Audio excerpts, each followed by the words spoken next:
আমার রুমে এতটুকু পানি।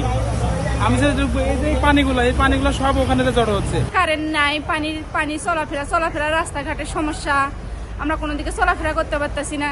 বৃষ্টি ওপর থেকে মানে পানি যাওয়ার কারণে মানে এমন অবস্থা হচ্ছে এখন মনে করেন থাকার জায়গা পর্যন্ত নাই। আপনি আমার সাথে দেখতে পারবেন গাছের আগালে এবং আমাদের টিনের ঘর আছে, সেই টিনের ঘর এখন বাচ্চাদেরকে নিয়ে তারা বসবাস করতেছে। এখন পরিস্থিতি আপনি দেখছেন, আমি আসলাম দেখেন আমার এই পর্যন্ত পানি।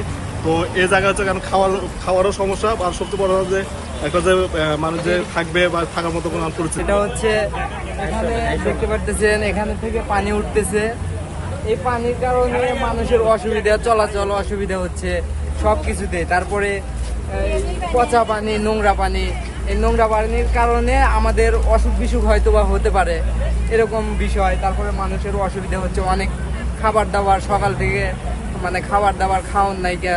তারপরে পানি টানি যেগুলো আছে মানে পানি নাই, মানুষের এমন ভোগান্তি মানে এমন অসুবিধা যা বলার মতো না।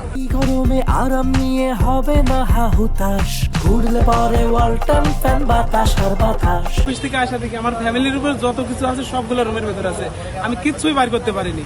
আমার রুমে এতটুকু পানি। আমি যে এই পানিগুলো সব ওখানে জড়ো হচ্ছে। পানি নামার কোনো জায়গা নাই। পানি ওই পাশের পানি সব এই পাশে চলে আসতেছে, নামার ওই দিক থেকে কোনো জায়গা নাই। আমরা কি করবো? দোকানপাট, ঘর বাড়ি, দোকানগুলো সবগুলো একবার এদিকে যাওয়াই যায় না। ব্যবস্থাটা যথাযথ সুন্দর না থাকার কারণে অল্প বৃষ্টিতে এই জলাবদ্ধতার সৃষ্টি হয়েছে এবং আমাদের এখানে প্রায় 400 ছাত্র পানিবন্দী। আশেপাশের ছাত্র যারা ছিল তাদেরকে বাসায় পাঠিয়ে দিয়েছি, আর দূরের ছাত্র যারা আছে তারা কিছুটা কষ্টের ভিতরে আছে। রুমের ভিতরে পানি, বাহিরে পানি, অফিস আমাদের সামানা, ছাত্রদের বেডিং এবং আসবাবপত্র এগুলো পানির মধ্যে আছে।